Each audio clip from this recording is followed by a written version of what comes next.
දේශපාලන ආර්ථික තත්ත්වය සහ මේ රට පත් වෙලා තියෙන අර්බුදයේ හමුවේ ජාතික ජනබලවේගයත් අනිකුත් ආයත දේශපාලන පක්ෂ සහ ව්‍යාපාරත් හැසිරෙන හැටි සහ මෙමාගින් ඉදිරියේදී මේ අවුරුද්දේ පවත්වන නියමිත මැතිවරණය පිළිබඳ බලය කියන කාරණේදීත් ඒ කණ්ඩායම් වල හැසිරීමත් ඇත්ත තත්ත්වය මොකක්ද විය හැකි තත්ත්වයන් සහ මේ මහ ජනතාවට කරුණු ඉදිරිපත් කිරීමට විශේෂයෙන්ම මම කැමැති සඳහන් කරන්න ජාතික ජනබලවේගයේ දේශපාලන ව්‍යාපාරයක් විදිහට ඊටම දුෂ්කර තත්ත්වයන් යටතේදී මේ රටට මොකක්ද වෙමින් තිබුණේ මොකක්ද කළේ ඒ වගේ මොකක්ද වෙන්න තියෙන්නේ කියන කාරණේ පැහැදිලි කළා. ඇත්තට මේ රටේ තියෙන දේශපාලන ප්‍රශ්නයත් ආර්ථික ගැටලුවත් පැහැදිලි කරමින් තීන්දුව අපිට තිබුණ ඊටාත්ම අඩු මහජන නියෝජිතත්වයක් සහ සමාජයේ පිළිගැනීම. හැබැයි ක්‍රමිකව අපි කවුරුත් දන්නවා මේ මොහොත වෙනකොට අපි අඛණ්ඩව නොසැලී නොපසුබටව අරගෙන ආපු ක්‍රියාදාමයේ මේ මහ ජනතාව වෙනුවෙන් ගෙනපු ක්‍රියාදාමයේ ප්‍රතිඵලයක් විදිහට මේ මොහොත වෙනකොට ජාතික ජන බලවේගය මහ ජනතාව වුන් වෙනද ගනිමින් ඉන්නවා ජාත්‍යන්තර පිළිගැනීමට ලක් වෙමින් තියෙනවා ඒ වගේම බලය ලබා ගැනීමට සූදානම් කියන තැනටපත් වෙමින් තියෙන තත්වයකදී ඇත්තටම මේ රට අවුරුදු 70 ගාණක් පාලනය කරපු මේ දූෂිත කණ්ඩායම් බියටපත් වෙලා තියෙනවා.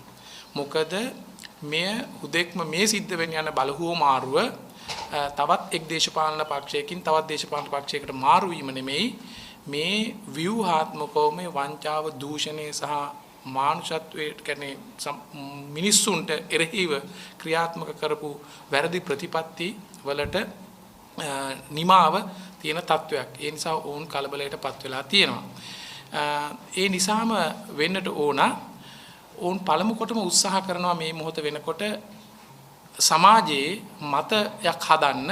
ඒ ප්‍රධානම දේ තමයි මේ තියෙන අර්බුදය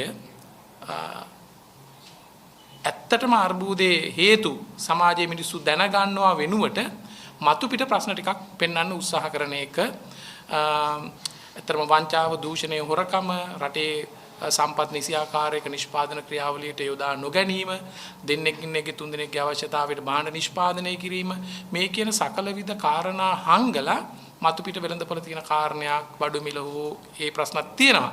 ඒක විතරක් පෙන්නමින් සමාජයට පෙන්වන්න හදනවා මේ ප්‍රශ්නෙට උත්තරේ හොයන්න පුළුවන් ඒගොල්ලන්ට විතරයි කියන එක. ඒක මිත්‍යාවක්. ඒ නිසා තමයි ඔය අත්හදා බැලීම් වලට යන්න එපා මේ ප්‍රශ්නෙට බේරන්න පුළුවන් වෙන්නේ අපි මේ වගේ අපිට වැඩ පිළිවෙලක් තියෙනවා කියන සමාජගත කරනවා. හැබැයි අපි චුට්ටක් විමසලා බැලුවොත් කවුද මේ කතා කියන්නේ කියන කාරණය ඇත්තටම මේ වංචා දූෂණ නිසා අපි මේ කතා කරන ප්‍රතිපත්ති අකණ්ඩව විවිධ ආණ්ඩු යටතේ ක්‍රියාත්මක කරන්න ඍජුව හා දායක වක්‍රව දායක වෙච්ච අය සමහර අවස්ථාවලදී මෙතිකම් ධර්මින් දායක වෙච්ච කණ්ඩායම් තමයි මේ සමාජයේ මතයක් හදනවා මේ ක්‍රමයේම තමයි තියෙන්නේ කියලා. ඒතර ඒක විශාල භයානක තත්වයක්. මොකද මින් එහා විකල්පයකට සැබෑ ලෙසම මහ ජනතාව ඉලක්ක කරගත්තු මහ ජනතාවගේ ජීවිතේ වෙනස් කරන වැඩපිළිවෙලකට යන්න තියෙන පාර වහන්න උත්සාහ කිරීමක් තමයි මේ කරන්නේ. එතකොට ඒක මහ ජනතාව තේරුම් ගන්නට ඕනේ. දෙවැනි කාරණේ තමයි ඔවුන් මේ මොහොතේදී මුහුණ දීලා තියෙන අර්බුදකාරී තත්වයේදී ඔවුන් යම් වැඩපිළිවෙලක් සමාජයට ඉදිරිපත් කරමින් තියෙනවා. ඒක තමයි IMF එක හරහා යම් ණය මුදලක් ගැනීමෙන් මේ රට ගොඩ ගන්න පුළුවන්. ඊට පස්සේ ආර්ථිකය වර්ධනය කරන්න පුළුවන්. මේ මොහොතේදී අපිට මුකුත් කරන්න බෑ මේ තියෙන ණය උගුලක හිර වෙලා ඉන්නේ. ඒ ණය ටික ගෙවා ගන්න නම් රටේ තියෙන ජාතික සම්පත් රාජදේපොළ සියල්ල විකුණන්න ඕනා කියන මතයක් සමාජගත කරනවා. ඒ මතයට ආණ්ඩුව විතරක් නෙමෙයි අපි හැර විපක්ෂයෙන් අනිත් කණ්ඩායමනුත් මේ සඳහා ඍජුව හා වක්‍රව දායක වෙනවා. ඒක ඊටාත්ම භයානක එකක්. ඔය දකින්න ඇති මෑතකදී විපක්ෂයේ ඉදිරිපත් කරපු ඒ ප්‍රතිපත්ති මාලාවන් ඇතුළේ ප්‍රධාන වශයෙන් අවධානය යොමු කරලා තියෙනවා එන්නේ ආණ්ඩුවේ වැඩපිළිවෙලම වෙනත් විදිහකට සාධාරණීකරණය කිරීම. හැබැයි වුන් දන්නවා මේ මොහොත වෙනකොට මිනිස්සු යම් තාක් දුරකට පිළි අරගෙන තියෙනවා මේ අර්බුද වලට තියෙන හේතු අතර වංචාව දූෂණය හොරකම ප්‍රධාන භූමිකාවක් කරපු බව. ඒ නිසාම ප්‍රතිපත්තිය ලියනවා වංචාව දූෂණය පිටු දැකීම කියලා පරිච්ඡේදයකුත් ඉදිරිපත් කරමින් අනෙකුත් කාරණාවලට එනවා. ඒකෙදි මම අවධානය යොමු කරන්න කැමති විශේෂයෙන් මේ ප්‍රයිවටයිසේෂන් නැත්නම් මේ රාජ්‍ය දේපල විකිණීමේ ප්‍රතිපත්තිය දැනට ආණ්ඩුව අනුගමනය කරන ප්‍රතිපත්තියම සාධාරණීකරණය කිරීම සඳහා විශේෂයෙන් බල ශක්තිය සහ යුටිලිටි උපයෝගීතාවයන් පිළිබඳව අකාර්යක්ෂමතාවයන් රටේ පවතිනවා. මේ උන් නමකුත් යොදා ගන්නවා මේ කරප්ට් ස්ටේට් ඕන් එන්ටර්ප්‍රයිසස් කියලා. කියන්නේ දූෂිත රාජ්‍ය ආයතන. ඇත්තටම යම් දූෂණයක් රාජ්‍ය ආයතනය තුළ තියෙනවා. රාජ්‍ය ආයතනයේ නෙමෙයි ඊතර පුද්ගලයන් නිලධාරීන් ඉන්නේ. අපි කවුරුත් දන්නා දූෂණයේ ප්‍රධානම භූමිකාව ඉෂ්ට කරන්නේ දේශපාලනය. එතකොට දේශපාලනයේ මේ දූෂණ යාන්ත්‍රණයෙන් පැත්තකින් තියලා දූෂිත ආයතන තියෙනවා. ඒ නිසා මේ දූෂිත ආයතන ගොඩ ගන්න නම් මේවා විකුණන්න ඕනේ කියලා සමාජ මතයක් හදනවා. එතෙන්දී විශේෂයෙන් උපයෝගීතාව මේ වතුර, ඒ වගේම විදුලි බලය, කියන්නේ බල ශක්තිය වගේ ශේස්ත්‍ර අවධානය යොමු කරන ඍජුවම කියනවා. කියන්නේ විකුණන්න යන්නේ. නමුත් අපි තේරුම් ගන්නට ඕනේ කිසියම් අර්බුදකාරී තත්වයකට රටක් වැටලා තියෙද්දී එතනින් ගොඩ ගන්න නම් ඒ ගොඩ ගන්න යන ව්‍යායාමයේදී හැම කෙනෙකුටම විවිධ ආකාරයට විවිධ ධාරිතාවන් යටතේ ආර්ථිකයට දායක වෙන්න ඕන. පුද්ගලිකාංශ වේවා, තනි පුද්ගලයන් වේවා, පුද්ගලික ආයතන වේවා, රාජ්‍ය ආයතන. එහෙතෙයිදී විශාල පංගුවක් ඉෂ්ට කරන්නේ මේ ආර්ථිකයක් ගොඩ ගන්නකොට අවිනිශ්චිත තත්වයකදී තනි පුද්ගලයන්ට විශාල පරිමාණයේ ආයෝජන කිරීමේ අපහසුතාවය තියෙනවා. වියදම් කිරීමේ අපහසුතාවය තියෙනවා. අවදානම දැරීමේ අපහසුතාවය තියෙනවා. ඒ නිසා තමයි විශේෂයෙන්ම අර්බුදකාරී තත්වයකදී ආර්ථිකයක් ගොඩ ගන්නකොට මේ රාජ්‍ය ව්‍යවසාය රාජ්‍ය දේපළවල තියෙන වැදගත්කම ඒවා කුණු කොල්ලට විකිණීම ඔවුන් කරන්න උත්සාහ කරන්නේ මේ මොහොතේදී යම් ඩොලර් ප්‍රමාණයක් එකතු කර ගැනීමත් අයවැය පරතරයේ යම් සහනයක් ලබාගෙන කෙටි කාලිනව වෙනත් විදියකට ගත්තොත් ආණ්ඩුවෙත් සහ මේ විපක්ෂයත් යෝජනා කරන්නේ බලය ලබා ගැනීම බලය පවත්වා ගැනීම සඳහා කෙටි කාලීන ආර්ථික උප්පරවැට්ටි වලට යනවා දිගු කාලීන අපේ ආර්ථිකය විනාශ කරමින් මේක ඒ නිසාම තමයි ජාතික ජනබලවේගයේ විදියට අපි රාජ්‍ය දේපල සම්බන්ධයෙන් මොන වගේ ප්‍රතිපත්තියක්ද අනුගමනය කරන්න කියන කාරණේ පැහැදිලිව කියලා තියෙනවා. මේක ඇතුළට දේශපාලනීකරණය කරලා අකාර්යක්ෂමතාවය ගෙනල්ලා ගැටලු ගණනාවක් තියෙනවා. ඒ නිසා යම් ප්‍රතිව්‍යුහගත කිරීම වලට යන්නට වෙනවා. ඒකෙදී ඒ ආයතන වෙන සලකා බලමින් අපි යනවා. හැබැයි මේ ආර්ථික මර්මස්ථාන විදියට තියෙන දේවල් කිසිම ආකාරයකට අපි රාජ්‍යයේ හිමිකාරත්වයේ රාජ්‍යයේ පාලනය අතහැරියොත් විශාල ගැටලු ගණනාවකට මුහුණ දෙනවා.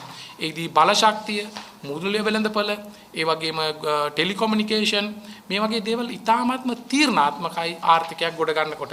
සමහර අවස්ථාවලදී මේ කණ්ඩායම් විපක්ෂීන කණ්ඩායම් සාණ්ඩු බලය කරන කණ්ඩායම් සමාජයේ මත හදමින් තිබුණා.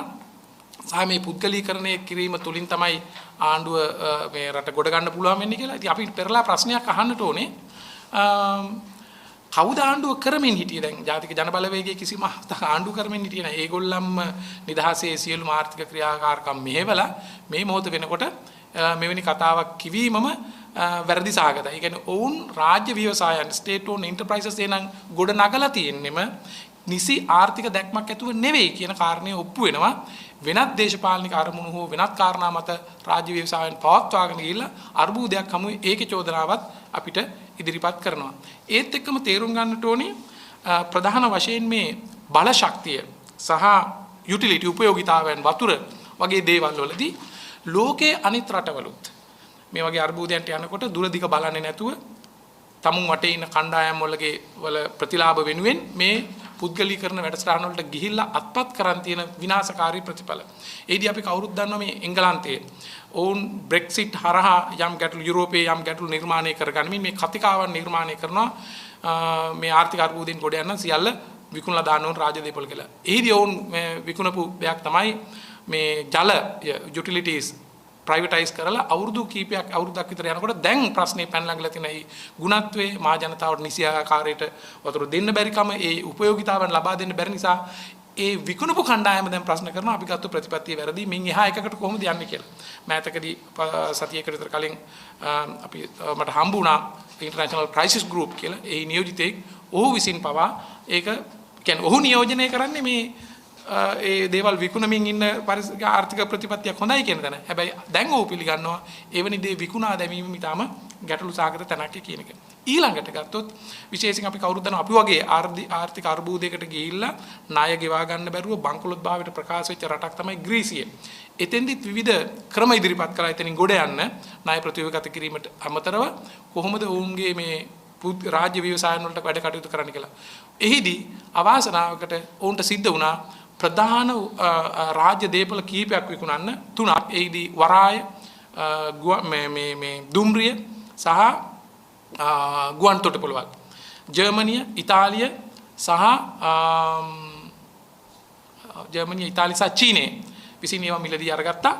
දැන් අවුරුදු 4-5කට පස්සේ දැන් උන් මුහුණ දෙනවා උන්ට නිසි පරිදි ප්‍රවාහන සේවයක් නැහැ අදාළ පොදු කටයුතු ටික ඉෂ්ට කරන්න බැරි තත්ත්වයේ.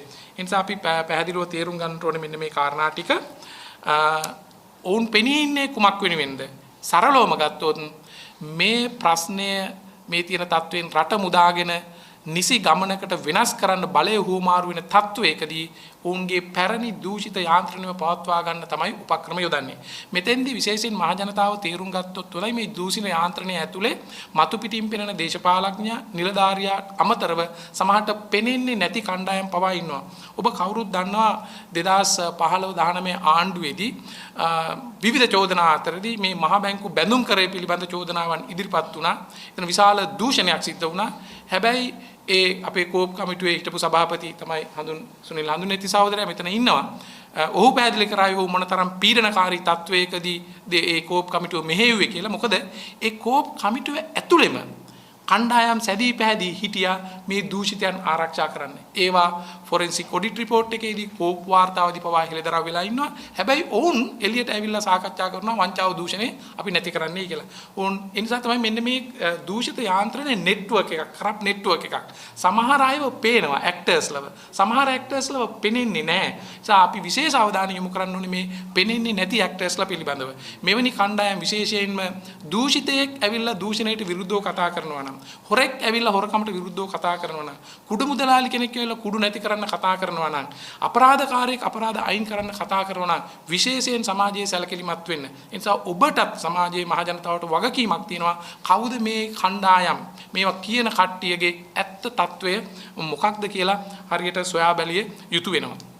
ඒත් එක්කම ඔවුන් කරන ඊළඟ උප්‍රවැට්ටිය තමයි මේ අපි ගෙනන විකල්ප වැඩිවිල. ඇත්තටම මෙතනින් රට ගොඩ ගන්න නම් ව්‍යුහාත්මක වැඩපිළිවෙලක් අවශ්‍යම කරනවා. මේ ආර්ථික අර්බුදයේ ගොඩන හැම කෙනෙක්ම එකට එකතු වෙලා පොර බදන්න ඕනේ. ඒ නිසාම තමයි අපි නිසි වැඩපිළිවෙලක් මේකට ඉදිරිපත් කරලා තියෙන්නේ. මේකේ තනින් කෑලි අල්ලගෙන එහෙමත් නැත්නම් අපි නැති වේදිකාවල් වල මේ කරුණු විකෘති කරමින් වැරදි අර්ථකථනයන් ලබා දෙමින් එය පිළිබඳ විවේචනයන් එල්ල කරනවා. මම දැක්ක එක අවස්ථාවකදී මේ කඳවුරේ ඉන්න කෙනෙක් කිව්වා අනුර දිසානායකගේ ආණ්ඩුවක් පත් වුණොත් බලශක්තිය පිළිබඳව ප්‍රශ්නේ ගත්තාම ඒ බලශක්තිය ක්‍රියාත්මක කරන බලාගාර පැතිවලින් කුරුල්ලෙකුටවත් උඩින් පියාඹන්න දෙන්නේ නැති තත්වයක් තමයි තියෙන්නේ කියලා. කියන්නේ ඔවුන් මේක අර අතිශෝක්තයකටපත් කරමින් මිනිසුන් අතර බය නිර්මාණය කරනවා. අපේ ආණ්ඩුවක් આવොත් අම්මෝ කිසිම කෙනෙකුට මේකේ ආර්ථික ක්‍රියාකාරකමක නියැලෙන්න නම් වෙන්නේ නැහැ දැඩි අධිකාරී බලයක් කියලා. ඒ කියන්නේ අඩු ගානේ අර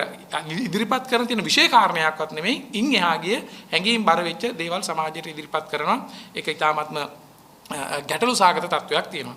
ඒත් එක්කම ඔවුන් දන්නවා මේ ආර්ථික අර්බුදයෙන් ගොඩ යන හැම කෙනෙක් මේකට පොර බදනකොට රටේ තියෙන ඉතිරි කිරීම ආයෝජන බවට පරිවර්තනය වෙන්න ඕනේ. ඒ නිසා ආයෝජකයා ඉදිරියට එන්න ඕනේ. පුද්ගලිකාංශය ඉදිරියට එන්න ඕනේ. ඔවුන්ට දැන් මේ මොහොතේ අපි ප්‍රශ්නයක් ඇහුවොත් ඔබට විශ්වාසයක් තියෙනවද මේ කරපු ආණ්ඩු පිළිබඳවත්? ඒ පන්නේ ආණ්ඩුවක් ආවොත් ඔබ ආයෝජනයට පෙළඹෙන්නවද? නැහැ. ඔවුන් නිෂ්පාදනය සඳහා තමුන්ගේ ඉතිරි කිරීම, තමුන්ගේ ආයෝජන යෙදවීමේ ඉඩකඩ ඉතාමත්ම අඩුයි. බදු ප්‍රතිපත්තිය පිළිබඳව, ඒ වගේම අනිකුත් වැඩ කටයුතු පිළිබඳව, වෙළඳපළ පිළිබඳව, ඒ වගේම ගැටුම් නිරාකරණය කිරීම පිළිබඳව ඉතාම අවිනිශ්චිතතාවයක් තියෙනවා. ඔවුන්ට සැලසුම් කරන්න බෑ. ඒ නිසා තමයි ඔවුන් එන්නේ නැත්තේ. හැබැයි අපේ පැත්තට ඇඟිල්ල දිගු කරලා කියනවා නෑ ජාතික ජනබලවේගයේ ආණ්ඩුවක් ආවොත් ආයෝජකයෝ එන්නේ නෑ බය වෙනවා කියලා. ඇත්තටම ආයෝජකයෝ බය වෙන්නේ දැනුයි. ජාතික ජනබලවේගයේ ආර්ථික ප්‍රතිපත්තිය ඇතුළේ ඉතාමත් පැහැදිලිව අපි පෙන්눔 කරනවා කොහොමද ඉතිරි කිරීම ආයෝජන සඳහා කැඳවන්නේ, විදේශීය ආයෝජන කොහොමද කැඳවන්නේ, ණය ලබා ගැනීම කොහොමද සිද්ධ කරන්නේ, මෙහි ප්‍රතිලාභ කොහොමද දිගු කාලින වශයෙන් එන්නේ, ඒවා බෙදාගන්නේ කොහොමද කියන කාරණය ඉතාමත්ම විස්තරාත්මකව අපේ ප්‍රතිපත්තිය ඇතුලේ ඉදිරිපත් කරලා තියෙනවා. ඒ නිසා ආයෝජකයන්ටත් මේ අවස්ථාවක් මම කරගන්නවා. ඔබ බය වෙන්නට එපා. මේ අපිට එකතු වෙලා මේ ගොඩ යන්න පුළුවන් මාර්ගයක්. ඒත් එක්කම විශේෂයෙන්ම අවසානයේදී මම කැමති මහ ජනතාවට මේ ආයතනය කරන්න. මොකද මේ බල පෙරලිය සිද්ධ කිරීමේ අවසානම තුරුම්පු අවසානම විචල්ලේ බවට පත් වෙන්නේ ඔබගේ ඡන්දය ඊටාම නිවැරදිව පාවිච්චි කරන්න සිද්ධ වෙනවා. මේ දූෂිත කණ්ඩායම් අනුගමනය කරන විවිධ උපක්‍රම වලට ඔබ අහුවීමේ ඉඩ කඩක් තියෙනවා. නමුත් අපිට දැඩි විශ්වාසයක් තියෙනවා අතීතයට සාපේක්ෂව ඔබ ඒ පිළිබඳ දැනුවත් වෙලා තියෙනවා. අපගේ ක්‍රියාකාරකම් හරහා මහ ජනතාව දැන් මේ දූෂිත යාන්ත්‍රණයක් දූෂිතයක් කවුද කියලා හරියට බෙදුම් ඉර ඇඳගෙන ඉන්නේ. මේක හරියටම පවත්වා ගන්න ඉදිරියේදී ඡන්දයේදී කිසිම ආකාරයක නොමග යැමීම වලට යන්න එපා. අපේ ප්‍රතිපත්ති අපේ වැඩපිළිවෙල අපි කරන්න යන්නේ මොකක්ද? ඒ කියන කාරණා පිළිබඳ ගැටලු තියෙනවා නම් අපේ ලංකාව පුරාම විහිදිච්ච දැන් සංවිධාන ජාලයක් තියෙනවා. ග්‍රාම සේවා මට්ටමින්ම ක්‍රියාත්මක වෙන ජාතික ජනබලවේගයේ කොට්ටාස සභා මේ යාන්ත්‍රණය ඇතුළට සම්බන්ධ වෙලා අපි පිළිබඳ විමර්ශනය කරන්න, කරුණු එකතු කරන්න, තේරුම් ගන්න නිසා ආයාචනා කරනවා. ඒ තත්වයේ හැමුවේ අපි එකට එකතු වෙලා මේ බලය වෙනස් කර ගැනීමේ කාර්යයට මැදිහත් වෙමු. තවදුරටත් මේ වංචනිකයන් දූෂිතයෙන් බලයේ ඉඳගෙන මහ ජනතාවට දෙන පීඩනයෙන් ඔවුන් ඉවත් කරලා ඇත්තටම හැම කෙනෙකුටම සතුටින් ජීවත් වෙන්න පුළුවන් සමාජයේ හැදීමේ කාර්යයට අපි එකතු වෙමු කියලා යෝජනා කරනවා. බොහොම ස්තුතියි.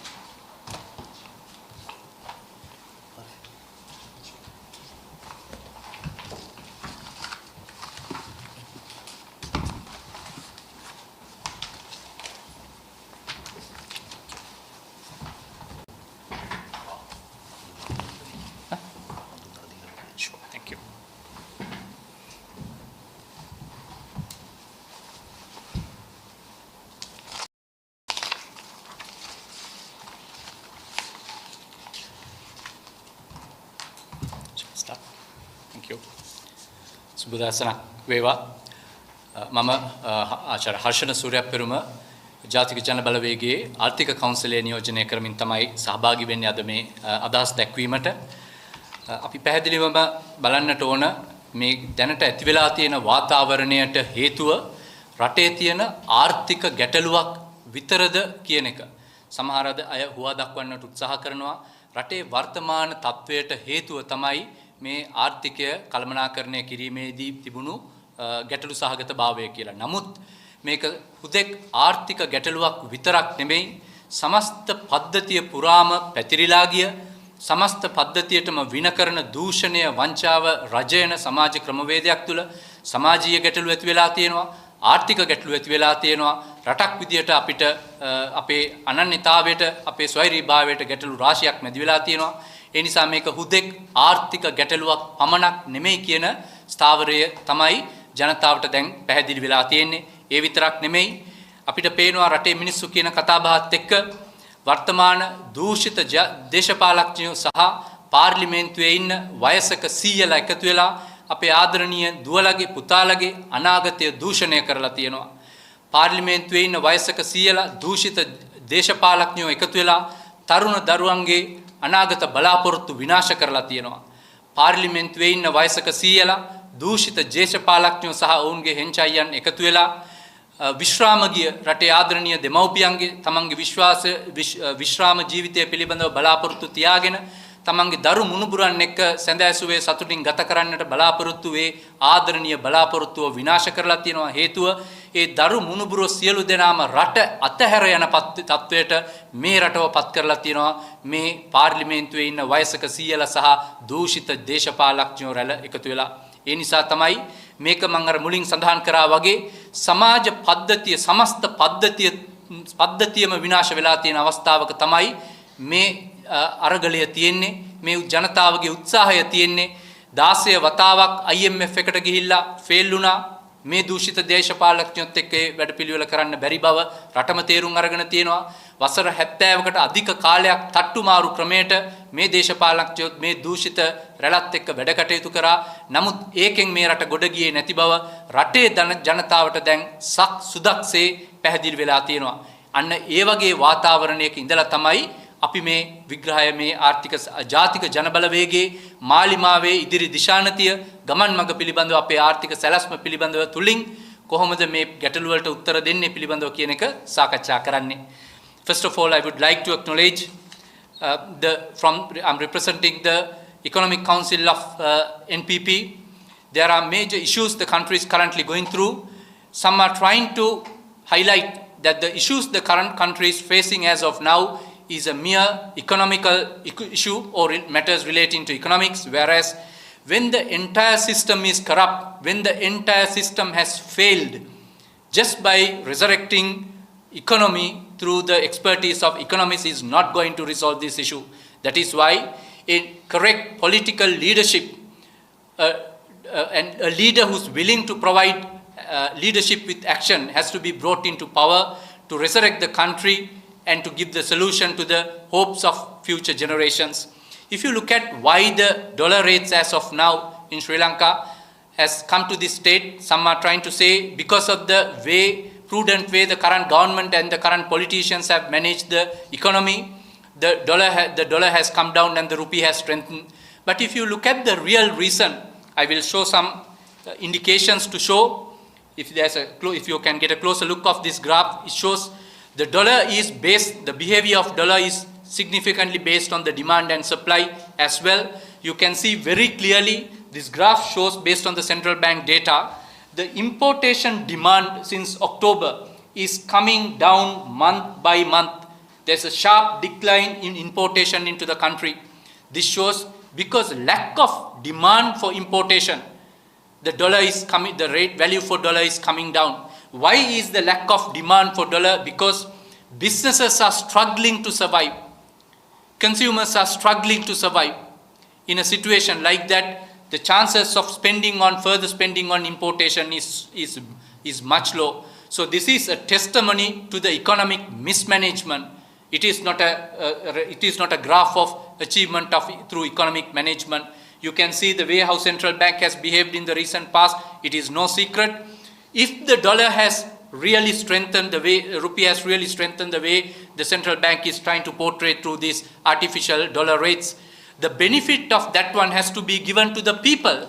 The benefit of that one has to be given to the industries, to the businesses of the country. If you look at the energy cost, is it a reflection of these reduced dollar rates? Answer is clearly no. Government has, or the policy makers have thought the biggest problem in terms of energy currently the country is facing is the super diesel price. That is why 2 days before, super diesel price was reduced significantly, while no relief was given to other sectors for fuel, diesel and the fuels used by the population, by the people, by the businesses. Tourism sector is trying to come up after a long period of gap silence. They are trying to survive. Their cash flows are threatened. Some of the tourist hotels require, because of their star classification, to run air conditioning 24/7, including in general areas. The energy cost is a killer on their cash flow. If the government is serious about it, they should have they should have considered the cost of diesel, which will give benefits to industries. You can see by looking at the prices in the share market, some of the hotel sector companies have started performing now. Whereas if these benefits were truly given, if the central bank was passionate and relief was truly given through correct policies, the industries will get the benefit. It raises another question, whether some of these government agencies are coordinating effectively with one another. It's like the way the fuel rates have been reduced, it looks like left hand doesn't know what the right hand is doing. So there's lack of coordination. Through NPP policies and approaches, our economic principles are based on clear coordination of these government agencies that's supposed to provide relief and benefits to people. If you look at inflation numbers, government has chosen inflation numbers as a means of showing magic to people instead of looking at the reality. For people, it is a struggle on a day-to-day basis. Prices have skyrocketed. Some of the essentials have gone up increased, doubled or tripled in some of the cases.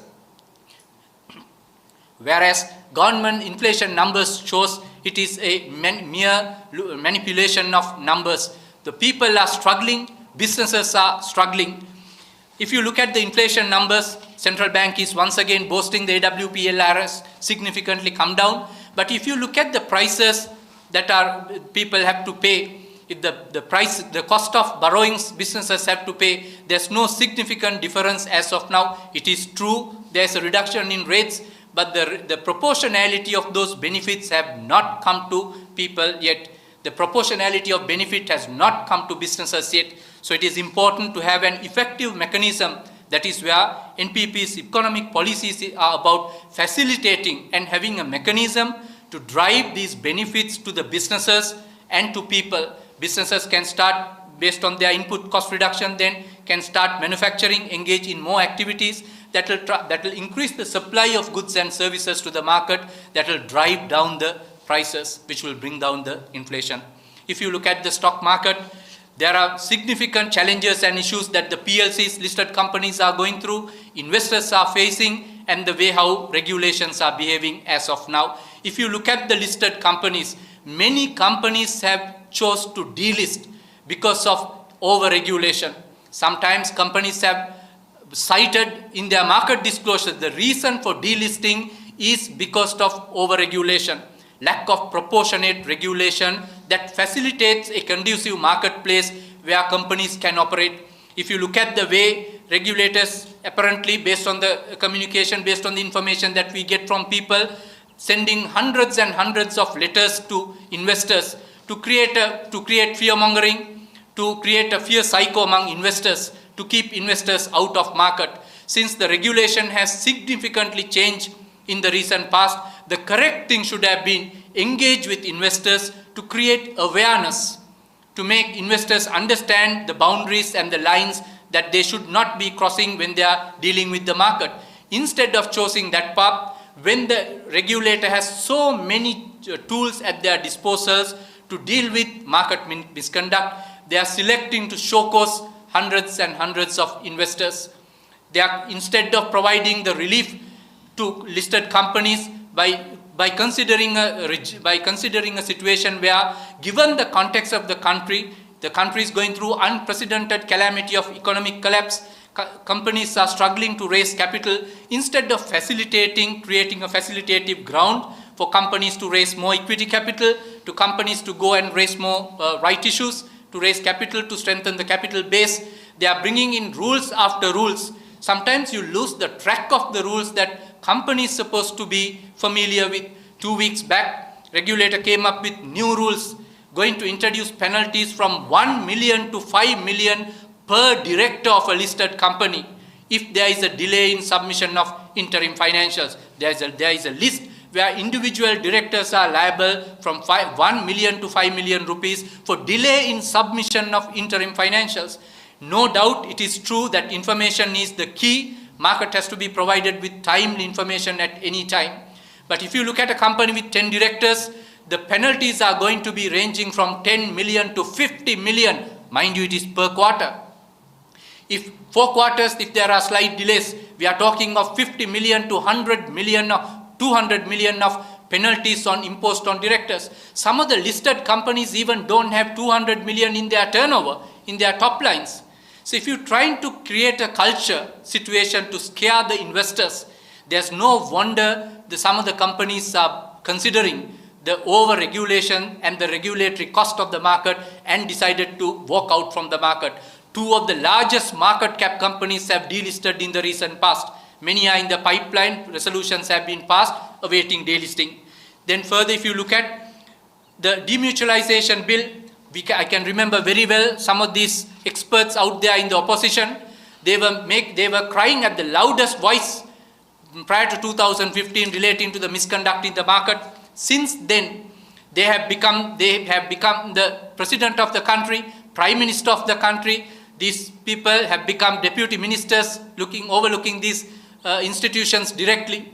Instead of going forward with the demutualization bill, I'll give a brief of what it indicates. Currently, the Colombo Stock Exchange is controlled by 15 stock brokering firms, or its ownership is with 15 stock brokering firms.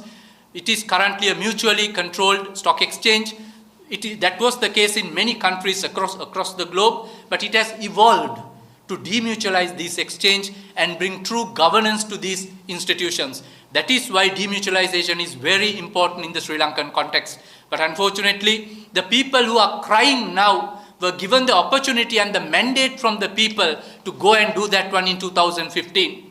The demutualization bill was tabled in the parliament. However, instead of taking it up for debate, the very person who's making allegations decided to withdraw the demutualization bill. Are we expecting people to believe the lies and continue further? I think the country has made a choice. We cannot be taken for a ride again. literally not again in a Volkswagen. People are much more aware. People have access to information. If you look at many other segments in the market, the situation is the same. Therefore, nowadays the policy framework of NPP, the approach of NPP is in consultation, looking at proportionate regulation to support the investors. It is not about going behind each and every investor in the market to see whether they have done something wrong or not. It is about creating awareness in the market, supporting them, facilitative environment, invite more companies to come and get listed, consider measures to increase liquidity in the market. It's about supporting the whole ecosystem. That's why the policy framework and the economic policies of the NPP is to drive the economy forward, not to hinder the progress. Because of that, there's a common conception that rich are crooks. The reason why people associate this rich and crooks as a concept as together, because many corrupt politicians have got impunity for themselves as well as for their corrupt associates through corruption through various corrupt activities. Whereas rich must be, I'm sure they must be the happiest that NPP is going to get into power, because NPP will be able to, by implementing a transparent framework, to separate, to distinguish people who have robbed public money versus the rich. Rich have contributed to the country. The NPP will recognize large business entrepreneurs, businesses that have become big businesses, not by stealing, but by doing the right thing. Large businesses need to engage in the economy to bring large enterprises in terms of capital formation, in terms of creation of employment, in terms of creation of bringing new technology, in terms of payment of taxation. So NPP's economic policies are considering all aspects of the economy, all sectors of the economy, both rich and poor, large and smaller businesses. It is going to be a conducive environment. So I don't think people can be fooled again by these rosy pictures that the current lot has the capacity to do it, whereas they have demonstrated they do not have the capacity over 70 years consecutively. That is why people are galvanized with NPP, people are getting galvanized with Malimawa to go for this new future that everyone is looking forward to.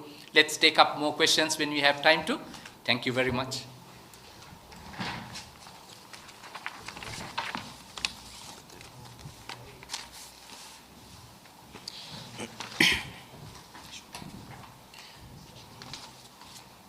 විශේෂයෙන් අද අපි මේ මාධ්‍ය සාකච්ඡාව තුල මතු කරන්න බලාපොරොත්තු වෙන්නේ සමාජයේ මේ වෙනකොට ඇති වෙලා තියෙන ආර්ථික තත්ත්වය පිළිබඳව වගේම ජාතික ජනබලවේගයේ අපි ආර්ථික කවුන්සිලය පිළිබඳව සමාජය තුල මතු කරන්න උත්සාහ කරන විවේචනයන් ප්‍රමාණයක් තියෙනවා. ඒකදී එකක් ප්‍රධාන වශයෙන් මම හිතන්නේ ඉංග්‍රීසි මාධ්‍යවල ඊයේ පර වුණා රනිල් වික්‍රමසිංහගේ ආර්ථික උපදේශකයන් ඉදිරිපත් කරනවා තර්කයක් ජාතික ජනබලවේගයේ පාලනයක් තුල අපි උත්සාහ කරනවා මේ වෙනකොටමත් උත්සාහ කරනවා අපි මේ ආයෝජන වළක්වන්න ආයෝජකයින් අධෛර්යමත් කරන්න කියන කාරණේ. ඇතරම අපි එහෙම නෙමෙයි මේ කියන්නේ. මේ දැන් තියෙන ආණ්ඩුව හර්ෂණත් මතු කළා. මේ දැන් තියෙන ආණ්ඩුව ජනවරමක් නැති ආණ්ඩුවක්. මේ තියෙන ආණ්ඩුව ජනතාව ප්‍රතික්ෂේප කරපු ආණ්ඩුවක්. මේ තියෙන පාලනය පාර්ලිමේන්තුවට ජනවරමක් නැහැ. තියෙන රාජ්‍ය සම්පත් ආර්ථික මර්මස්ථාන විකිණීම සඳහා පෞද්ගලීකරණය කිරීම සඳහා. ඒ වගේම අපි කවුරුත් දන්නවා ඔක්තෝබර් මාසෙ වෙනකොට අපේ රටේ ජනාධිපතිවරයෙක් තෝරපත් කරගන්න ජනාධිපතිවරණයක් පවත්වන්න තියෙනවා. ඉතින් මේ මාස කිහිපය තුල ආණ්ඩුව දැන් උත්සාහ කරමින් ඉන්නවා අනාගත වර්ෂ ගණනාවකට අනාගත පරම්පරාවකට බලපාන ආර්ථික මර්මස්ථාන තුට්ටු දෙකට අලෙවි කිරීම සඳහා. මෙන්න මේ තුට්ටු දෙකට අලෙවි කිරීම ජනවරමක් නැති ආණ්ඩුවකින් කරනකොට එහි ප්‍රතිවිපාක බලපෑම එන්නේ අපේ පාලනයට. ජාතික ජනබලවේගය ඊළඟ පාලනයට. ඊළඟ ආණ්ඩුවට. ආණ්ඩුව මේ යන යකා කොරහත් බිනගෙන යන්න හදන්නේ ආණ්ඩුවේ දැන් ඉන්න ඇමතිවරුන්ට අවශ්‍ය කරන කොමිස් කුට්ටි ලබා ගැනීම සඳහා. අපි මීට කලිනුත් මතු කළා. රටේ ජනතාවට මීට කලිනුත් මතු කළා ශ්‍රී ලංකන් ගුවන් සේවයේ බාර ඇමතිවරයම ගුවන් සේවය කුණු කොල්ලයට විකිණීම සඳහා ගුවන් සේවයේ බාල කරනවා නම් හැල්ලු කරනවා නම් ගුවන් සේවයේ මීයෝ ඉන්නවා කියලා කියන්නේ නිකන් නෙමෙයි. ඔහු ගුවන් සේවයේ වටිනාකම අඩු කරන්න නම් අපි ඒට විරුද්ධ වීම වැරදිද? අපි ඔබෙන් අහන්නේ මේ රටේ ජනතාවගෙන් අහන්නේ. මොකද අපි විශ්වාස කරනවා අපේ ආර්ථික ප්‍රතිපත්තිය අනුව ජාතික ජනබලවේගයේ ආර්ථික ප්‍රතිපත්තිය අනුව අපිට ලොකු වමනාවක් තියෙනවා ශ්‍රී ලංකාව ලෝකයේ දිදුලන රාජ්‍යයක් බවට පත් කරන්න. අපිට ලොකු වමනාවක් තියෙනවා සංචාර කර්මාන්තයේ හොඳම ඩෙස්ටිනේෂන් එකක් බවට ගුවන් ගමනාන්තයක් බවට ශ්‍රී ලංකාව පත් කරන්න. ඒ හැකියාව මේ රට තුල තියෙනවා. ඒ නිසා අපි අදටත් විශ්වාස කරනවා ශ්‍රී ලංකන් ගුවන් සේවයේ පාඩු ලබන බව ඇත්ත. පාඩු ලබන තත්ත්වයට පත් කළේ පහුගිය එක්සත් ජාතික පක්ෂ සහ පොදු ජන පෙරමුණ ආණ්ඩුව විසින්. ඒ ආණ්ඩුව වල තිබිච්ච කාර්යක්ෂමතාවයේ දේශපාලන මැදිහත් වී 2018 වෙනකොට ලාභ ලැබපු ශ්‍රී ලංකන් ගුවන් සේවයේ මේ කාලය තුල බිලියන ගානක පාඩු ලබන ආයතනයක් බවට පත් කළා. ඒ සඳහා ඉතිහාසය පුරාම ගත්ත ක්‍රියාමාර්ග අපි පාර්ලිමේන්තුව තුල කතා කරලා තියෙනවා. ඒ தත්ත්වය වෙනස් කරලා ශ්‍රී ලංකා රජයේ යටතේ තියෙන ගුවන් සේවයක් පැවතිය යුතුයි කියන විශ්වාසය අදටත් අපට තියෙනවා. අපි ඒ සඳහා උපරිම උත්සාහ දරන්න ඕන. කළමනාකාරීත්වයේ තියෙන අඩුපාඩු මකා දාලා පුළුවන් නම් දක්ෂ කළමනාකාරීත්වයක් පත් කරලා රජයේ ගුවන් සේවයක් පවත්වාගෙන යන්නේක රජයේ යටතේ හොඳ සංචාරක කර්මාන්තයක් දියුණු කරන්න විදේශ විනිමය ගෙනීම සඳහා අපට වැදගත් වෙනවා. ඒක අපි විශ්වාස කරනවා. ඒක අපේ මතය. නමුත් අපි විශ්වාස කරනවා දැන් ඉන්න ආණ්ඩු හිටපු ආණ්ඩු එක්සත් ජාතික පක්ෂයේ විශේෂයෙන්ම ගුවන් සේවය විකිණීම සඳහා තමයි කටයුතු කරන්නේ. අද සමගි ජන බලවේගයේ ඉන්න ආර්ථික උපදේශක ඉරාන් වික්‍රමරත්න රාජ්‍ය අමාත්‍යවරයා හැටියට ඔහු කිව්වේ රුපියලකට හරි මේක ගන්න ඉන්න කියලා කාට හරි. ඔවුන් තමයි යෝජනා කළේ ණය ප්‍රංගුව පාඩුව භාණ්ඩාගාරයට බාරගෙන මේක අලෙවි කරන්න. එහෙනම් ඔවුන්ගේ ආර්ථික ප්‍රතිපත්තිය එක වෙන්න පුළුවන්. අපේ ආර්ථික ප්‍රතිපත්තිය එක නෙමෙයි. අපි අදටත් උත්සාහ කරනවා අවසාන පැය දක්වා අපි උත්සාහ කරනවා ශ්‍රී ලංකන් ගුවන් සේවය රාජ්‍ය සේවයේ ගුවන් සේවයක් හැටියට රාජ්‍ය ව්‍යාපාරයක් හැටියට දියුණු කරන්න පුළුවන් අවස්ථාවක් තියෙනවද කියලා උත්සාහ කරන්න. ඒක අපේ ප්‍රතිපත්තිය. ඒ වගේම ඔබ දන්නවා දැනට යෝජනා කරලා තියෙන රක්ෂණ සංස්ථාව ශ්‍රී ලංකා රක්ෂණ සංස්ථාව විකිණීම සඳහා අපි විශ්වාස කරනවා ශ්‍රී ලංකා රක්ෂණ සංස්ථාව දැනටත් ලාභ ලබන ආයතනයක් තරඟකාරී පෞද්ගලික ආයතනත් එක්ක වේගවත් තරඟයක් දෙනවා කිසි ප්‍රශ්නයක් නැතුව. ඒතර දැන් පෞද්ගලීකරණය කරත් මේ රක්ෂණ සේවයේ මීට වඩා මොකක්ද අලුතින් ඇති කරන වෙනස? එකම දේ තමයි මුදල් ටිකක් ගේන එක. මුදල් ටිකක් රට ඇතුළට ගේන එක. ඒ ඇරෙන්න වෙන දෙයක් වෙන්නේ නැහැ. හැබැයි සම්පූර්ණ අයිතියම රාජ්‍ය අයිතියම විකිණීමට ලක් කරනවා. ඒක වැරදි. අනික මේ ආණ්ඩුවට ඒ සඳහා ජනවරමක් නැහැ. සහ ඉදිරි කාලය කියන්නේ එහෙම විකිණීමේ ක්‍රියාවලියකට යන්න ඕන කාලයක් නෙමෙයි. මොකද නැවත ජනතාව ජනවරමක් උරගා බලන කාලයක් ජනාධිපතිවරණයක් ඇවිල්ලා තියෙන නිසා. ලිට්‍රෝ ගෑස් සමාගම ආණ්ඩුවේම භාණ්ඩාගාරය මම ඔබට ඉදිරිපත් කරනවා 2024 තුන්වෙනි මාස 11 වෙනිදා රාජ්‍ය ව්‍යාපාර දෙපාර්තමේන්තුවේ අධ්‍යක්ෂ ජෙනරාල් අතුල කුමාර ලියනවා මේ SOEs යුනිට් එකට Restructuring යුනිට් එකට රාජ්‍ය ව්‍යාපාර ප්‍රතිව්‍යුහ කරන ඒකකයට ලියනවා. එහි අධ්‍යක්ෂ ජෙනරාල්වරයා ලියනවා 2025 ජනවාරි දක්වා මේ ලිට්‍රෝ ගෑස් Restructuring program එක නවත්තන්න කියලා. ඒක කියනවා ඉතා පැහැදිලිව it has come to our attention that during the meeting convened on 6 February 2024 a decision was made to defer the restructuring of Litro until January 2025. මෙහෙම තියෙද්දි ලිඛිතව උපදෙස් දීලා තියෙදි තමයි අදටත් ලිට්‍රෝ ගෑස් සමාගම පෞද්ගලීකරණය කිරීමේ වැඩ පිළිවෙල දිගටම කරගෙන යන්නේ. මොකද්ද ජනවරම? භාණ්ඩාගාරයේ මුදල් අමාත්‍යාංශයේම මුදල් හා ආර්ථික ස්ථායීකරණ හා ජාතික ප්‍රතිපත්ති අමාත්‍යාංශයේම අධ්‍යක්ෂක ජෙනරාල්වරයා කියද්දි මේක 2025 ජනවාරි දක්වා කල් දාන්න තාමත් කටයුතු කරමින් යනවා. තාමත් ගන්න පුළුවන් කෙනෙක් හොයනවා. එතකොට දැනටත් ආණ්ඩුවේ කැපැත්තකින් ගෑස් වල මිල අඩු කරන්න පුළුවන් කියලා කියද්දි ලිට්‍රෝ ගෑස් සමාගමේ සභාපතිවරයාම බිලියන ගාණක් භාණ්ඩාගාරයට අපි ගිය අවුරුද්දේ දුන්නයි කියලා කියද්දි හැබැයි විකිණීමේ ක්‍රියාවලියක් තියෙනවා. අපි කියන්නේ පෞද්ගලික ගෑස් සමාගම් තියෙන්න පුළුවන්. හැබැයි රජයේ සුබ සාධනය දෙන්න ජනතාවට අත්‍යවශ්‍ය සේවාවක් සපයන්න. ගෑස් කියන්නේ ජනතාවගේ අත්‍යවශ්‍ය අවශ්‍යතාවයක්. ඒ සඳහා රජයේ ආයතනයක් තිබ්බට වරදක් නැහැ. ලාභ ලබන ආයතනයක් දැනට තියෙද්දි ඒක විකිණීමේ ඇති තර්කානුකූල හේතුව මොකක්ද? ඒක තමයි අපි අහන්නේ. ඊළඟට ඒ වගේම තමයි ටෙලිකොම් ආයතනය. ටෙලිකොම් ආයතනය මොකටද විකුණන්නේ?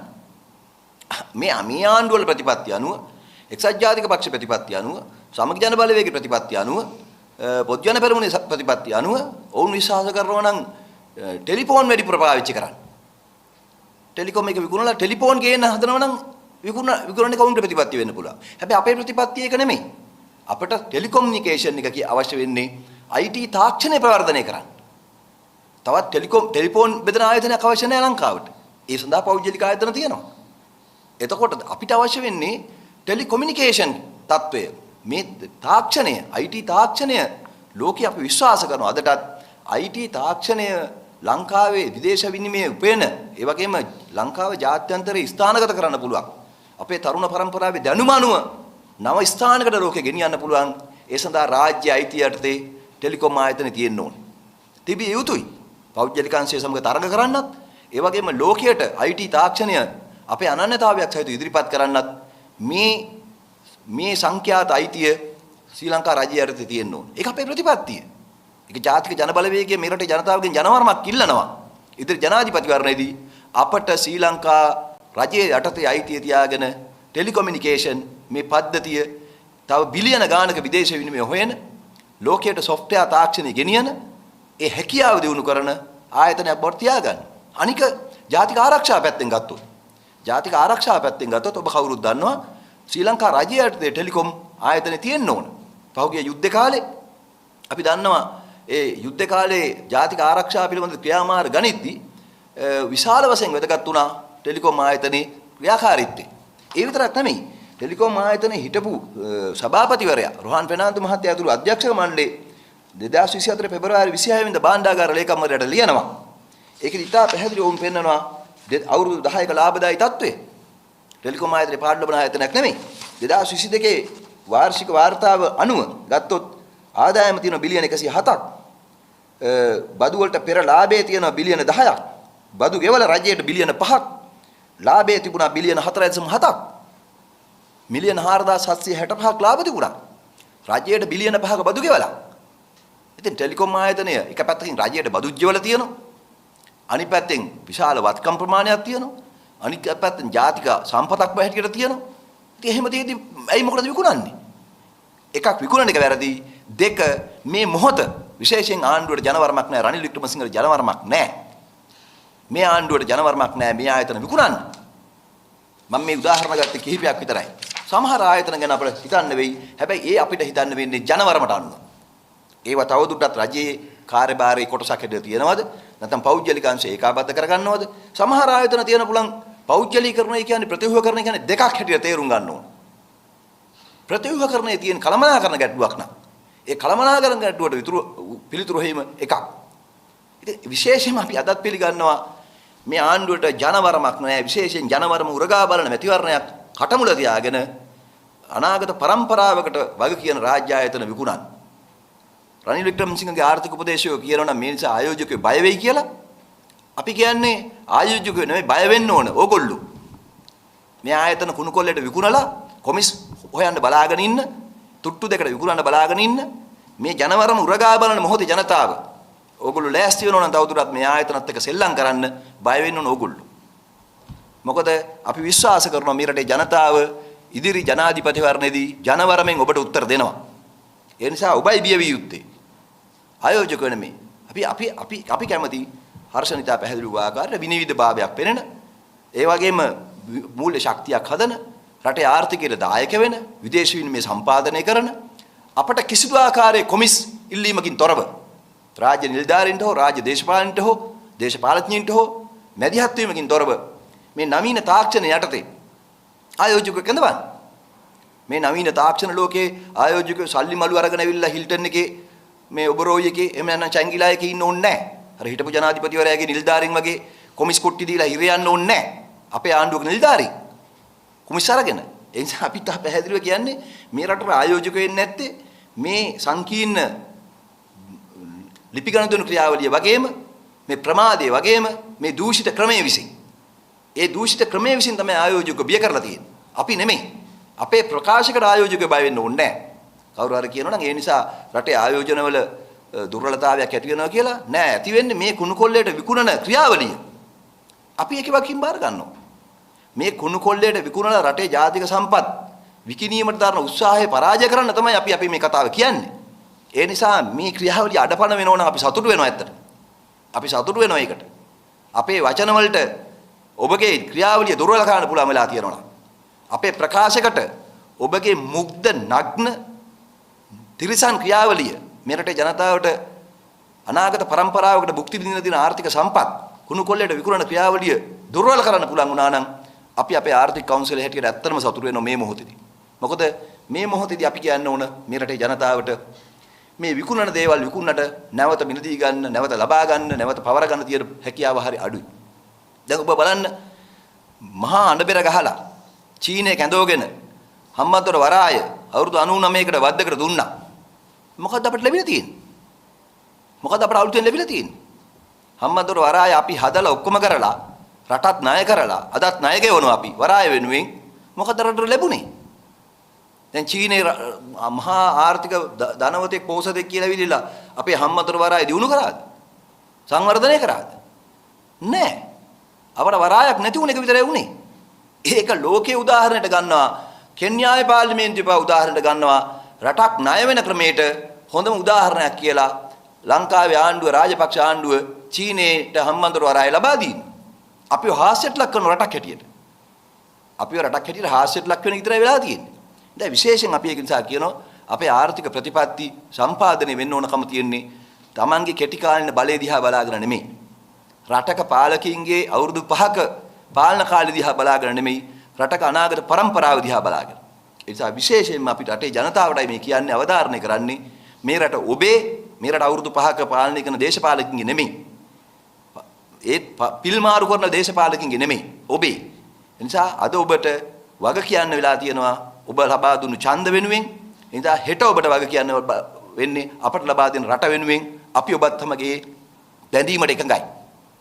බැඳීමට එකඟයි. මහජන වරමක් නැතුව රනිල් වික්‍රමසිංහ ඔහුගේ ගෝල බාලයෝ ටික රාජපක්ෂ කණ්ඩායම මේ කරගෙන යන විකිණීමේ ක්‍රියාවලිය දුර්වල කරන්න ඔබ අපි හැමදෙනාම මහජන මතයක් හැදිය යුතුයි කියලා අපි විශ්වාස කරනවා. ඊළඟට වැදගත්ම දෙයක් තමයි දැනටත් මේ අලුතින් ආයෙත් පටන් ගන්න තියෙනවා මේ විශේෂ වෙළඳ භාණ්ඩ බද්ධ පාවිච්චි කළා රජයට බදු අහිමි කිරීමත් ජනතාවට සහන නැති කිරීමත් ක්‍රියාවලියක් හැටියට. අපි කලිනුත් කියලා තියෙනවා බාර් පර්මිට් එක දෙනවා වගේ දේශපාලන හිතවතුන්ට වාහන පර්මිට් එක දෙනවා වගේ තමන්ගේ මිත්‍රයින්ට වෙළඳ ගජමිතුරන්ට වාසි සල්සන ක්‍රමයක් තමයි මේ විශේෂ වෙළඳ භාණ්ඩ බද්ධ. මොකද අත්‍යවශ්‍ය ආහාර භාණ්ඩ වලට මේ බද්ධ පනවලා තියෙනවා. ඒක පැනවීමේ බලාපොරොත්තුව තියෙන දේශීය ගොවියා, දේශීය කර්මාන්තකරුවා, විශේෂයෙන් දේශීය කුෂිකාර්මික පද්ධතිය ආරක්ෂා කිරීම කියලා නාමිකව සඳහන් කරලා ඇත්තටම කරන්නේ ඒක අනිත් පැත්ත. දැන් අලුත්ම දේ තමයි ඊයේ පෙරේදා නිමාඩු දවසුත් අල්ලලා දවස් 5කට හාල් සඳහා ආනයනික හාල් සඳහා පනවලා තිබිච්ච රුපියල් 65ක ඩයලොග් ෆන්ටාස්ට අලුත්ම ප්ලෑන් එක මාසෙකට රුපියල් 547ක් පමණයි. මාර්තු 25 වෙනිදා ගහනවා මේ තියෙන එක මේ ගැසට් එක බලපවත්වන්නේ 27 වෙනිදා ඉඳලා 4 වෙනිදා දක්වා අප්‍රේල් 3 වෙනිදා දක්වා. ඒ කියන්නේ හෙට දක්වා බලපවත්වන්නේ 27 ඉඳලා ගහන්නේ. එතකොට මේ කාලය ඇතුලේ තියෙනවා මහා සිකුරාදාව තියෙනවා සෙනසුරාදා දිරිදව තියෙනවා. ඒතර මේක ක්‍රියාත්මක වුණේ දවස් 4යි හරියටම ගත්තා. ඊයේ පෙරේදා දවස් 2 ඇතුළත කන්ටේනර් 10ක් වරාය නිදහස් කරලා තියෙනවා. ඒ නිදහස් කරපු නිසා ආණ්ඩුවට රටට අහිමි වෙන බදු ආදායම රුපියල් 1 කෝටි 60 ලක්ෂයක්. කිලෝ 2,50,000ක් මගේ අවබෝධයට අනුව නිදහස් කරගෙන තියෙනවා. ඒතකොට ආණ්ඩුවට ලැබුණ ආදායම රුපියල් ගානේ රුපියල් 2,50,000ක් විතරයි. හැබැයි ආණ්ඩුවට අහිමි වෙච්ච ප්‍රමාණය රුපියල් 1 කෝටි 60 ලක්ෂයක්. ඉතින් මේ දැනට අදත් හෙටත් තව නිදහස් කිරීම කරන්න පුළුවන්කම තියෙනවා. වෙළඳ ඇමතිවරයා කියන මේ හාල් ටිකක් තියෙනවා වරාය ඉඩ හදාගන්න මේ හාල් චුට්ට අයින් කරගන්නවා කියලා. හැබැයි හාල් චුට්ට දැනටමත් කිලෝ 2,50,000. ප්‍රශ්නේ තියෙන්නේ මේකයි. ඒක නිසා හාල් වල මිලාඩු වෙන්නෙත් නැහැ. රටට අහිමි වෙන මේ බදු ආදායම අහිමි වෙන නතර වෙන්නෙත් නැහැ. ඉතින් එහෙනම් මොකටද මේක කරන්නේ? මේ හාල් චුට්ට අයින් කරගන්නකොට අර කලින් තිබිච්ච බද්දරම අයින් කරන් තිබ්බනේ. දැන් සුදු ලුණු වලිනුත් කරේ මේක. සීනි බදු වංචාවෙත් සිද්ධ වෙන්නේ මේක. බිත්තර වලින් වෙන්නේත් මේක. දැන් ඇත්තටම බිත්තර වලට මේ රට අහිමි කරගන්න බද්ද ඉන්දියාවෙන් බිත්තර ගෙනල්ලා රට අහිමි කරගන්න බද්ද බඩිරිඟු වලට දුන්නා නම් එහෙම. බඩිරිඟු ගොවීන්ට දුන්නා නම් එහෙම. බඩිරිඟු ගෙන්නන්න දුන්නා නම් එහෙම කුකුල් කෑම හදලා ලංකාවේ බිත්තර කර්මාන්තය දිනු ගන්න තිබුණා. මේ නැති දැන් අදට අහිමි වෙලා තියෙන බදු ටික එකතු කරලා ගණන් හැදුවොත් එහෙම මේ බදු වලින් වෙනම කුකුල් කෑම ෆැක්ටරියක් දාන්න තිබුණා. ඉතින් මේ කරන්නේ ඇත්තටම ඇමතිවරු සහ ඒ අදාළ ව්‍යාපාර වල ඉන්න කිහිප දෙනෙක් එකතු වෙලා හදාගන්න මේ මොහොතට හදාගන්න ක්‍රමයක්. ඉතින් සෞඛ්‍ය ඇමති බෙහෙත් වලින් වංචා කරනවා, වෙළඳ ඇමති බදු වලින් වංචා කරනවා. වෙනසක් නැහැ. සෞඛ්‍ය ඇමති වෙනස තියෙන සෞඛ්‍ය ඇමති ඔප් වෙලා හිරේ ඉන්න හදන එක. හිරේ ඉන්න එක. දැන් වෙළඳ ඇමතිකත් හරිනම් හිරේ ඉන්න ඕන. මේ ගහන ගැහිලි වලට. මේක තමයි ඇත්ත தත්ත්වය. ඉතින් Tamanට අමාත්‍යාංශයේ තියෙන හැමෝම කරන්නේ මොකද්ද? Tamanට පුළුවන් හැටියට ඒ අමාත්‍යාංශ වලින් ගැහිලි ගහන එක. ඉතින් අපි රටේ ජනතාවට කියන්නේ මෙන්න මේක නතර කරන්න ඕන. මොන ලස්සන වදන් වලින් ආර්ථික ප්‍රතිපත්ති තිබුණත් වැඩක් නැහැ. ඒ ආර්ථික ප්‍රතිපත්ති ක්‍රියාවට නගන ක්‍රමවේදය යාන්ත්‍රණයේ අන්ත දූෂිත නම් ඒ නිසා තමයි අපි නැවත නැවතත් අවධාරණය කරන්නේ දූෂිත මේ ක්‍රමය වෙනස් කරන්න නැතුව මොන සුන්දර යාන්ත්‍රණයක් හැදුවත් වැඩක් වෙන්නේ නැහැ. මොන ප්‍රතිපත්ති හොඳට තිබුණත් වැඩක් වෙන්නේ නැහැ. දැන් හුඟක් අපි මේක කියනකොට බොහෝ දෙනෙකුට රිදිලා තියෙනවා. විපක්ෂයටත් රිදිලා තියෙනවා, ආණ්ඩුවේ ඉන්න අයටත් රිදිලා තියෙනවා, හවුලේ ඉන්න අයටත් රිදිලා තියෙනවා. ඒගොල්ලෝ කියනවා හොරකම් නතර කරන්න කතා කරාට හොරකම් නතර කරන එක ලේසිත් නෑ. හොරකම් නතර කරලා විතරක් රට හදන්න බෑ. අපි හැමදාමත් කියනවා අපිත් පිළිගන්නවා හොරකම් හදලා විතරක් රට හදන්න බෑ තමයි. හැබැයි හොරකම් නතර නොකර අවම නොකර හදන එක ගැන හිතන්නත් බෑ.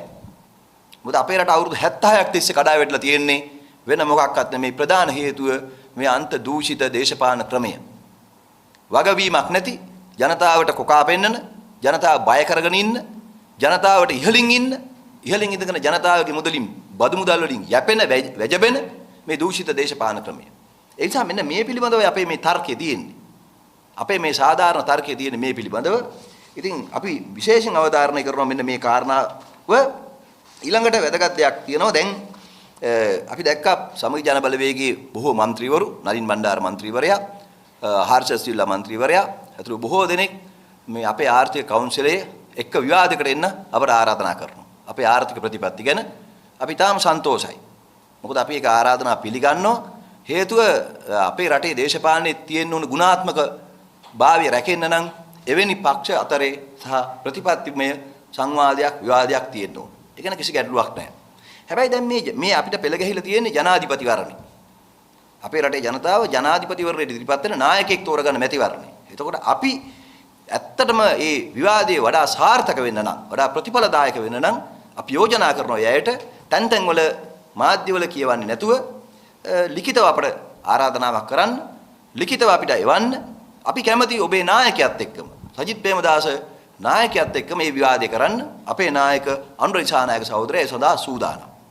මොකද ජනාධිපතිවරණයට ඉදිරිපත් වෙන්නේ නායකයින් නම් ඒ නායකින්ගේ ප්‍රතිපත්තිය, ආර්ථික ප්‍රතිපත්තිය, ඒ නායකින්ගෙම වගවීමක් සහිතව රටේ ජනතාව දැනගන්න එක තමයි වැදගත් වෙන්නේ. ඒකට හේතුව තියෙන්නේ විශේෂයෙන්ම ඔය අපිට විවාදයට ආරාධනා කරන කට්ටිය කලින් කලට තනින් තන ඉන්නේ. හර්ෂ සිල්වා, එරාන් වික්‍රමරත්න, කබීර් හෂිම්, මීට කලින් එක්සත් ජාතික පක්ෂයේ රනිල් වික්‍රමසිංහ ආර්ථික උපදේශකයෝ. ඒගොල්ලෝ අද සජිත් ප්‍රේමදාසගේ ආර්ථික උපදේශකයෝ. සමහරට ජනාධිපතිවරණ කිට්ටු වෙනකොට තව තැනක ඉන්න පුළුවන්. ආයි රනිල් වික්‍රමසිංහ ළඟ ඉන්නත් පුළුවන්. ඉතින් ඒකෙන්ද වඩා වැදගත් දේ තමයි ආර්ථිකයේ පිළිබඳ සංවාදය දැන් කරනවා නම් වැදගත් වෙන්නේ සජිත් ප්‍රේමදාස සහ අපේ පක්ෂයේ අනුර දිසානායක සහෝදරත් එක්ක කෙරෙන එක. සජිත් ප්‍රේමදාස මහත්තයාට ඒක කරගන්න බැරි නම් ඔහු කැමති නැත්නම් අපිට ලිඛිතව දැනුම් දෙන්න. අපි ඊට පස්සේ කතා කරමු කොහොමද ඒක කරන්නේ, කාත් එක්කද කරන්නේ කියලා. මොකද මේ රට දැනගන්න ඕන ඊට රට බලයට එන්නේ බලාපොරොත්තු වෙන නායකින්ගේ ප්‍රතිපත්තිය, නායකින්ගේ කටහඬින්ම දැනගන්න එක. ඒක තමයි වඩාත්ම ස්ථිරසාර වෙන්නේ. දැන් අපේ යෝජනාව තියෙන්නේ නලින් බණ්ඩාර මන්ත්‍රීවරයාටත්, හර්ෂ සිල්ලටත්, අනිත් හැමෝටම වාදය ලෑස්ති කරන්න, තන වෙන් කරගමු, දිනේ වෙන් කරගමු, නාලිකාව වෙන් කරගමු. ඒ සඳහා හොඳම සජිත් ප්‍රේමදාස සහ අනුර දිසානායක අතරෙම ඒක සිද්ධ වෙනවා නම් ඉතින් අපි යෝජනා කරනවා ඒකට සජිත් ප්‍රේමදාස මහත්තයා අකමැති නම්, බැරි නම් අපට කියන්න. අපි ඊළඟට මොකද කරන්න කියලා ඊළඟට සාකච්ඡා කරන්න පුළුවන්. මොකද මේ කාරණාවත් අවධාරණය ගන්න වෙන්නේ තනින් තන මේ ගැන වැඩිපුර සාකච්ඡාවක් මේ දිනවල තියෙන නිසා. ඉතින් මේ කාරණා ටික තමයි අපිට විශේෂයෙන් මතු කරන්න බලාපොරොත්තු වෙන්නේ අද දිනේදී. මීට අමතරව ඔබට තියෙන කරුණු තියෙනවා නම් කරුණාකරලා ඉදිරිපත් කරන්න කියලා යෝජනා කරනවා.